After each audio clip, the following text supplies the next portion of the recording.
What's going on, Soul Tribe? I salute the divinity in you, and welcome to my channel, Alchemist. Justin here, and are you ready to work with them lunar shenanigans? We got a pretty active week coming up here. You know, Moon's got a lot of conversations the Moon's always chit chatting, but I think it starts off a bit kind of challenging at first. You know, we're feeling the weight of responsibility when we get in that Capricorn Moon, but as soon as the Moon ends off with that Moon in Pisces, that's going to be really smooth. I like that, so we're going to get into all that here in a moment.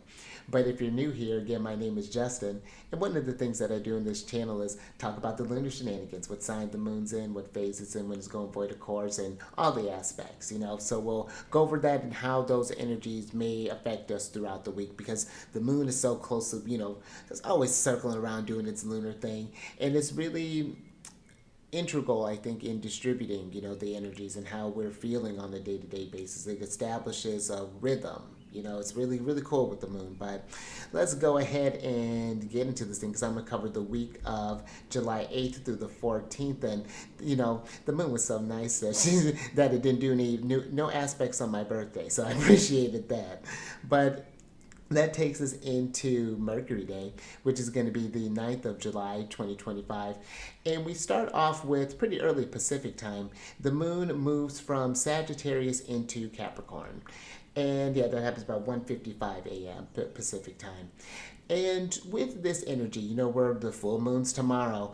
And this is an interesting one, because this is where the moon finds itself in its detriment. And when you have any of the spheres in their signs of detriment, it's in when they're opposite of their home sign here, as you see, of Cancer, where the moon normally likes to call home. And the interesting thing about, I think, a Capricorn moon is where or when you think about it, let me go back to that. When the planets are in their detriment, the moon is usually about feeling, you know, just going through the motions in Cancer, just doing what it feels intuitively called to. But in Capricorn, now we're having to do that in the physical, in the tangible. It's a lot heavier. It's not as easy to move through. Things take a lot longer. You know, it's like the difference of the contrast that I would say between like Cancer and Capricorn would be like Cancer is the feeling of love, and then Capricorn is the result of love, which would be like a relationship, a child, and those things are responsibilities. And so where the moon maybe sometimes has to put its feelings aside more so in Capricorn. That's what I kind of like about this one. I think for a Capricorn moon, of how to work with it.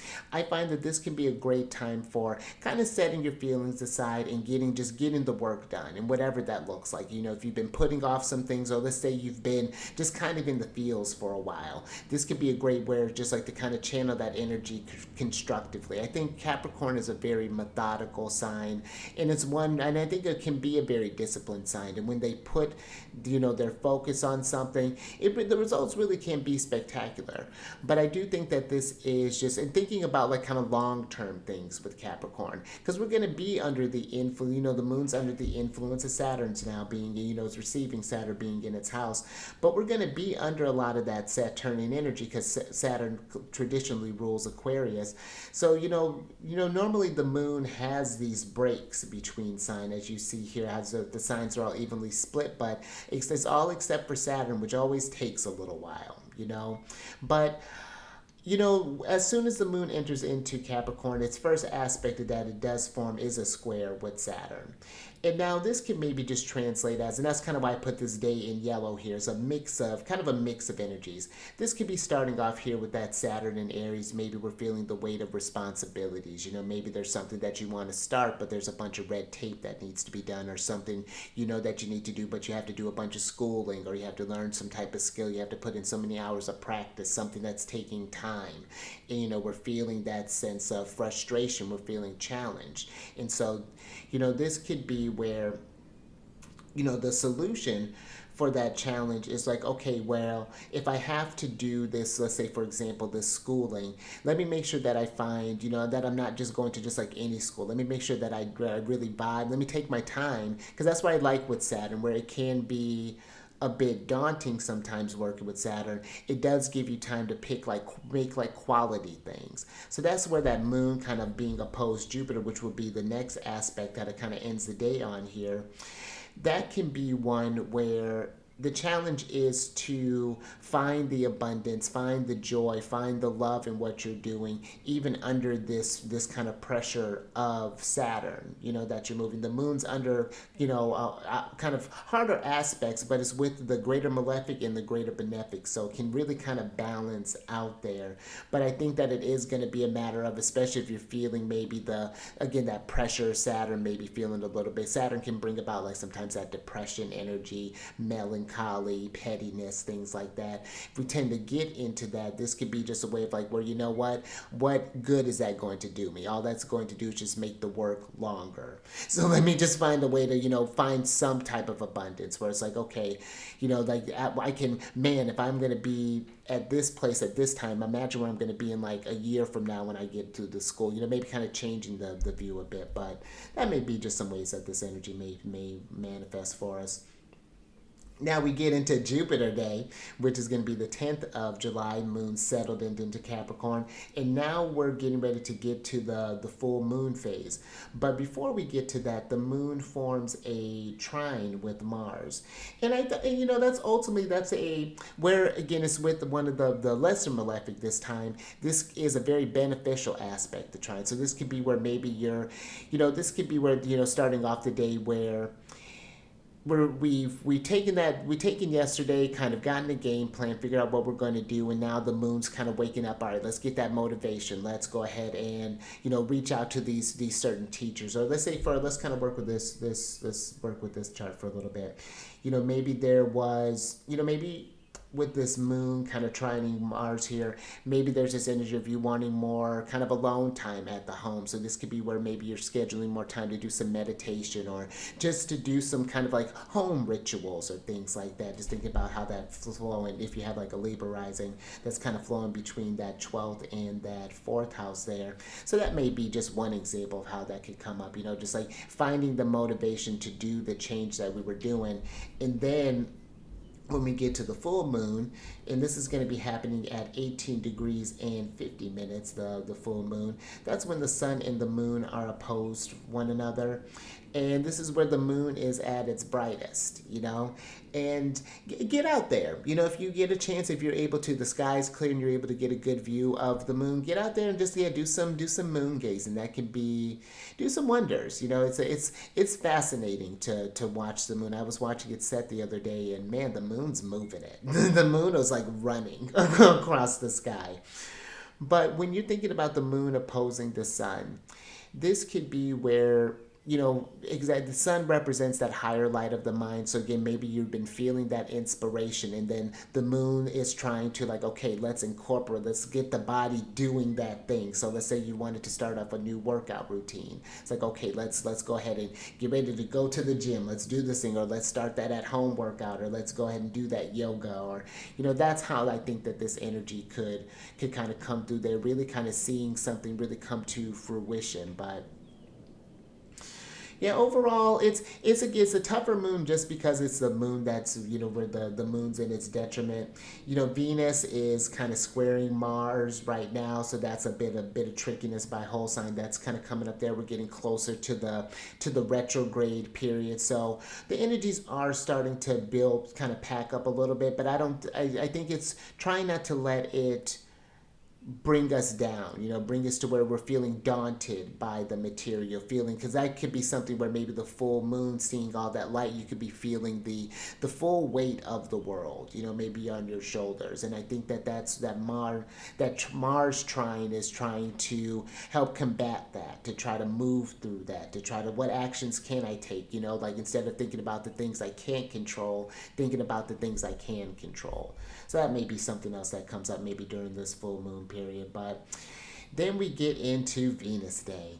And then this is the 11th of July. And now we're moving from Capricorn into Aquarius. And that's going to be happening at about 10:22 a.m. And again, that's Pacific time. And now we're getting into the waning gibbous phase, where the moon is starting to diminish in light. And when we're working with, we're thinking about the moon in Aquarius, where Capricorn, I like to think of them as the great work. Aquarius would be the great vision, the blueprint of that work. And I find with Aquarius energy that if you can hold it in your head, you can hold it in your hand. So this would be one where I would say pay attention to how your thoughts have materialized in your world. How have certain, maybe pay attention to the conversations that you have on a daily basis. What seems to be a consistent theme in this ever-changing cycle? What are some things that maybe are that are needing maybe some review? Or maybe what are some things that maybe have gotten off track there? Maybe you were on a certain mindset, but then something deviated that for some reason. Because Aquarius is the fixed air sign. They are active or yang in nature. And so this, and the thing I think with Aquarius too, just like with Capricorn, it requires a lot of discipline to hold that vision, and to do that work, because there's a lot of interference that's going around as well here. But the moon is getting ready to, as soon as it enters into Aquarius, it's still receiving Saturn. So, and it's in a sextile with Saturn. And now sextiles are collaborative energy. They're lighter aspects, but they can create opportunities for growth and promote, create opportunities just in general. This can create different connections, really promotes creative thinking. So I find with this one, this could be where if you're feeling any sort of challenges, reaching out for some sort of help, possibly finding someone who can, changing up, maybe the conversations that you're having. If people have been saying, maybe you've been trying to think, but people are like, oh, this is not the time to do that. How can you be thinking about that with this thing? How can you think about that thing? Well, because that's what you want to do, and that could just be something to just kind of think about, maybe.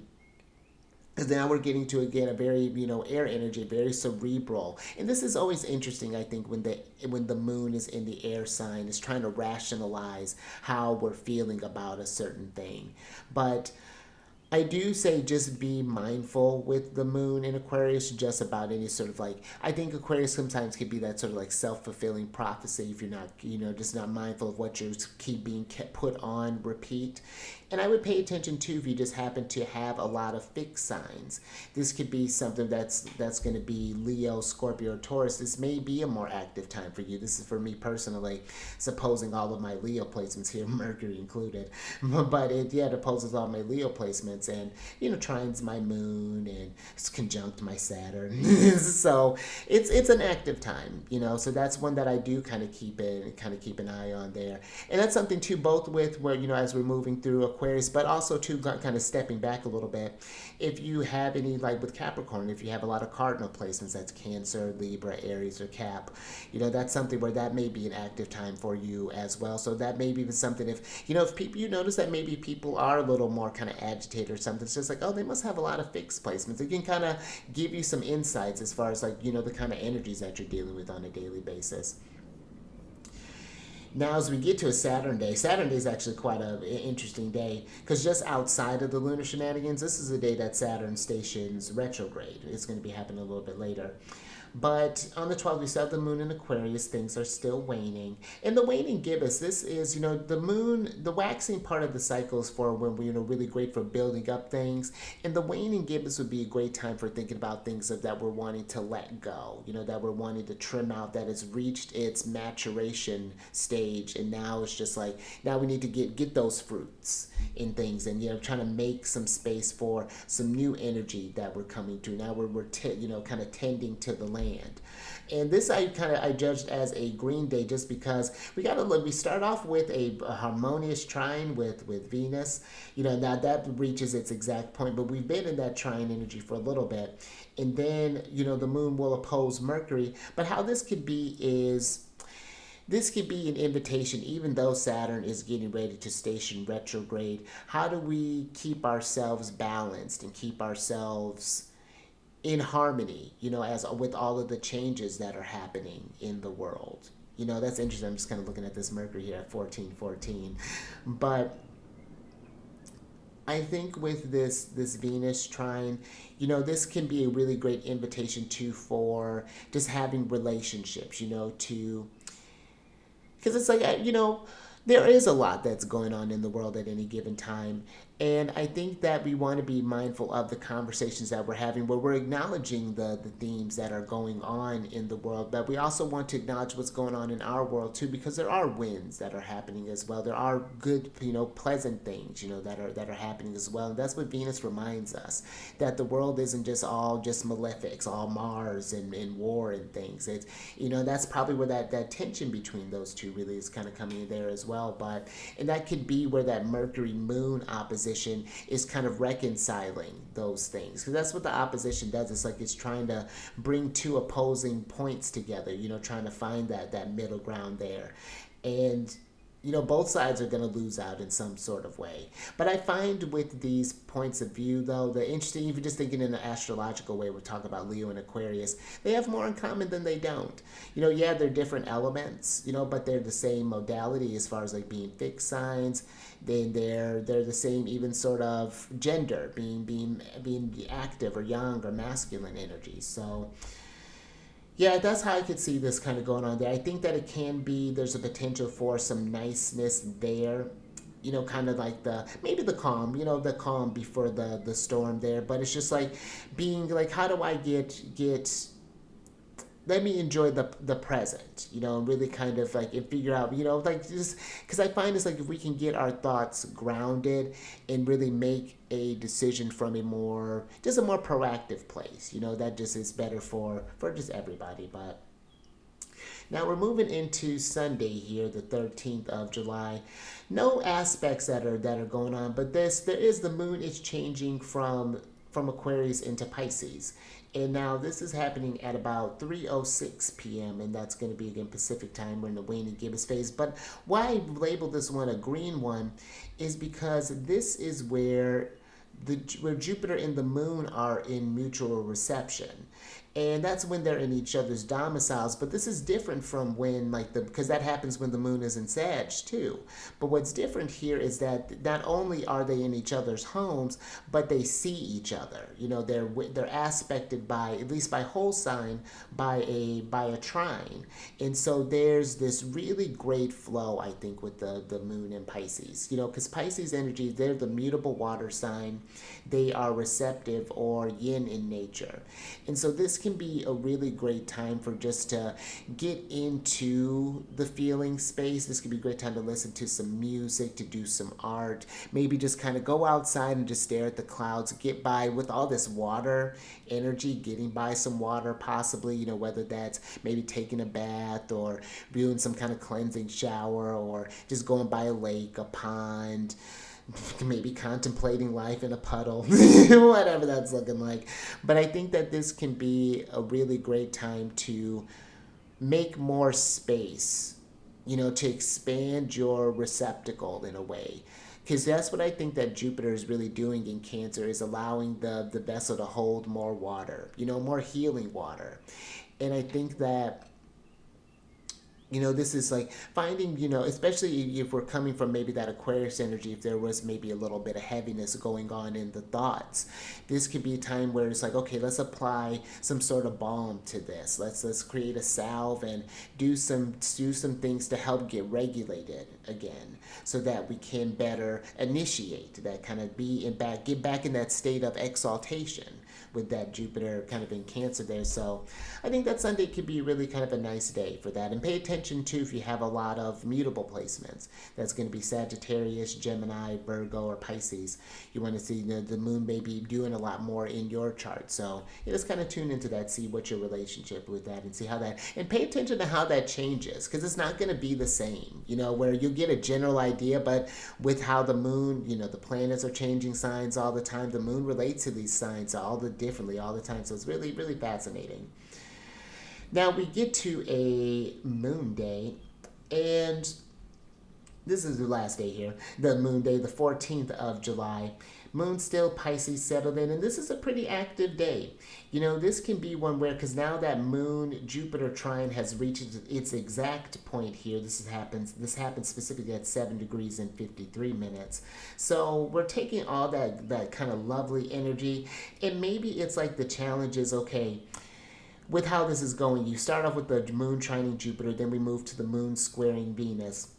where it's a harder aspect with the square, it's still with Venus, who's the lesser benefic.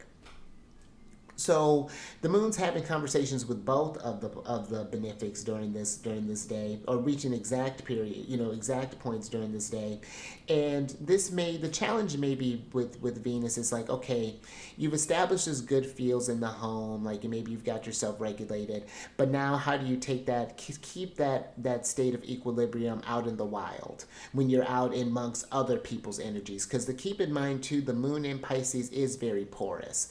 Pisces is like up there with, as far as like, like all the mutable energies, they have this the element is more volatile at that point. It's like it's in a most adaptable sort of energies there. So I would just pay attention to just like, because here's where, with the moon, the little hiccup that might happen in this day is that the moon opposes Mars, at some point, that reaches its exact. And so this could be where you're trying to maintain this equilibrium, you're feeling good, and then someone bumps into you, or they knock your coffee over, or they, someone says something, someone cuts you off, like just the basic things of life. And it's just like, do we go there? Do we tell them about themselves? Or do you just like, what, life is, I got other things to worry about. What, this is not the end of the world.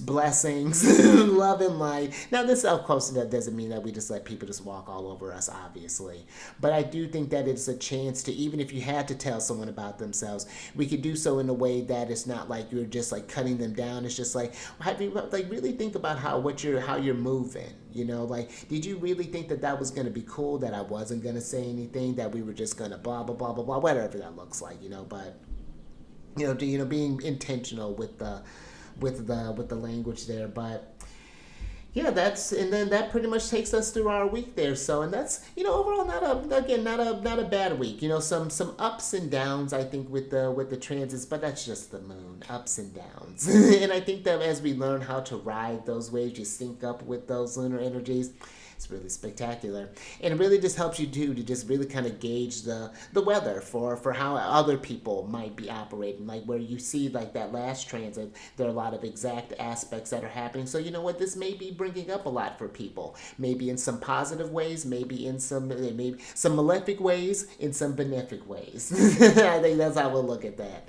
But at least this helps you to respond. It makes you more intentional in how you show up each day. So, but yeah, that's all I got for you there. So, and if that's something where if you want to work more personally with me as far as like, following, see, maybe you're in a moon year, if as far as like an annual perfection year, and you want to follow the moon, and get into, my partner's actually going through a moon year right now, and it can be busy, but the moon transits are more notable. And that's really cool when you lock those in. But if that's something where you want to, if you have like an annual perfection year, a solar revolution that's come up, or if you want to plan any sort of like elections, as far as like maybe you got a wedding coming up, a business that you're wanting to start, a move that you're wanting to do, or maybe a vacation that you're wanting to plan, we can pick some auspicious days, do all that lovely stuff. Or just working with the natal astrology, really working with the tools that you've been equipped with, and how to better utilize them, and understand them, so, and how to put those energies into application. If that's something that you're interested in,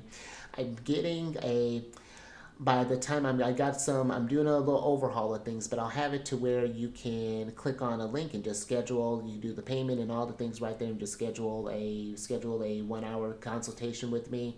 And it goes through just like different questionnaires of like the things that I go over, and what are some things that you would like to go over, and all those good stuff here. So you'll be seeing that change here shortly.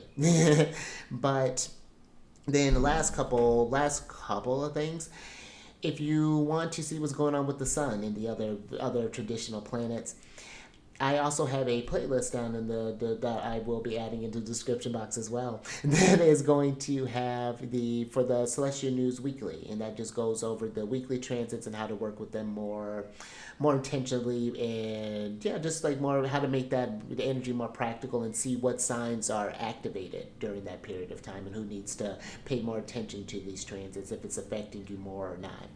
And then also I have these videos that I do that talk about different signs or different planets in different signs in different houses. I'm actually getting ready to do the moon next, so and that's something. But yeah, that's all I got for you there. Check that out. So, and then like, share, subscribe, all that good stuff. Tell your friends.